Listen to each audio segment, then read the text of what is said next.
Standard 7 Subject General Science Unit 11 Cell Structure and Microorganism. Unit 11 Cell Structure and Microorganism. पेशी रचना आणि सूक्ष्मजीव. Cell म्हणजेच पेशी. We have learned that cellular organization is the primary characteristic of all living organism and that the cell is the fundamental structure and functional unit of living organism. पेशीमय रचना हे सर्व सजीवांचे प्रमुख लक्षण आहे. पेशी हा सर्व सजीवांचा रचनात्मक व कार्यात्मक असा मूलभूत घटक आहे. हे आपण मागील इयत्तेत अभ्यासले आहे. Complete the flow chart. आता आपण हा तक्ता पूर्ण करूया. पहिल्यांदा इथे काय येणार आहे? लेटर म्हणजे अक्षर. त्यानंतर वर्ड्स म्हणजे शब्द. अनेक शब्दांचे मिळून सेंटेन्स म्हणजे एक वाक्य तयार होतं. अनेक वाक्यांचे मिळून एक पॅराग्राफ तयार होतो. अनेक पॅराग्राफचे मिळून चॅप्टर म्हणजेच पाठ तयार होतो. जसा हा आपला पाठ आहे तो, आणि त्या सर्व पाठांचे मिळून काय एक बुक तयार होतं. We see the structural organization of a book in the above flow chart. Similarly there are organizational levels in living organism too. वरील प्रवाही तक्त्यामध्ये आपण पुस्तकाची संघटनात्मक रचना पाहिली. त्याप्रमाणे सजीवांची संघटन पातळी असते. There are cells, tissues, organ systems, organism. पेशी, ऊती, इंद्रिय व इंद्रिय संस्था अशा शरीर पातळ्या असतात. Cells form the basic of structure and function of all living organism. सर्व सजीवांची रचना व कार्य ही पेशीच्या पातळीवर होत असतात. It is only with the help of cells that living organisms carry out all their different life processes. पेशीच्या आधारे सजीवांच्या जीवन प्रक्रिया घडून येतात. इथे बघा दिलेलं आहेत मुलांनो. सेल म्हणजेच पेशी, त्यानंतरचा ऊती, टिश्यू म्हणजे ऑर्गन्स, इंद्रिय, ऑर्गन सिस्टम म्हणजे इंद्रिय संस्था, आणि त्याचे आपले बॉडी म्हणजे संपूर्ण इंद्रिय संस्थांचे शरीर तयार झालेले आहे. Measurement and observation of cells. पेशीचे मोजमाप व निरीक्षण. In 1673 Anton van Leeuwenhoek assembled various lenses to construct a microscope. Anton Leeuwenhoek यांनी 1673 मध्ये विविध भिंगे एकत्र करून सूक्ष्मदर्शक हे उपकरण तयार केले. He was the first to observe live bacterial and protozoa cells under the microscope. जीवाणू, आदिजीव यांच्या जिवंत पेशीचे सर्वप्रथम निरीक्षण केले. Cell are extremely minute in size. पेशी अत्यंत सूक्ष्म असतात. We cannot see cells with the naked eyes. ते आपण उघड्या डोळ्यांनी पाहू शकत नाहीत. Micrometer and nanometer are the units used for measuring their sizes. पेशींच्या आकारमानाचे मोजमाप मायक्रोमीटर आणि नॅनोमीटर एककांचा वापर करून केले जाते. The compound microscope is used for observing cells. पेशी निरीक्षणासाठी संयुक्त सूक्ष्मदर्शकाचा वापर केला जातो. And object on a glass slide magnified many times by the lenses of this microscope.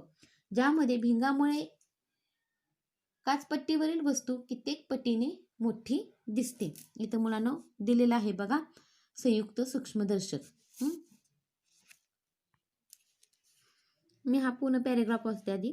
Take a piece segment of onion and carefully separate the thin skin from its concave surface with the help of forceps. Place the membrane on a glass slide and put a drop of water on it.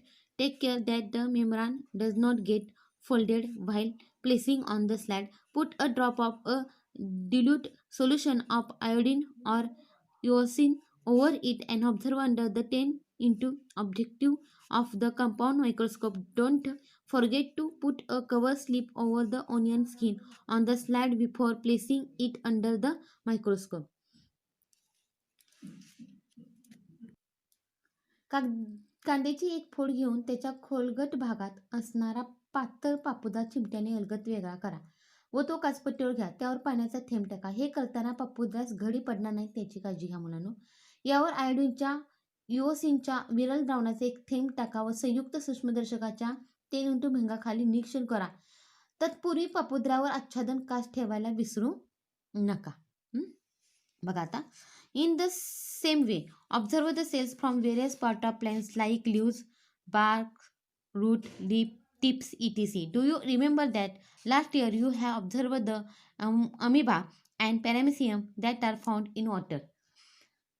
वरील प्रमाणे कृती करून वनस्पतीच्या विविध भागावर पेशींचे जसे पाने, खोडाची साल, मुलाग्रे इत्यादींचे निरीक्षण करा.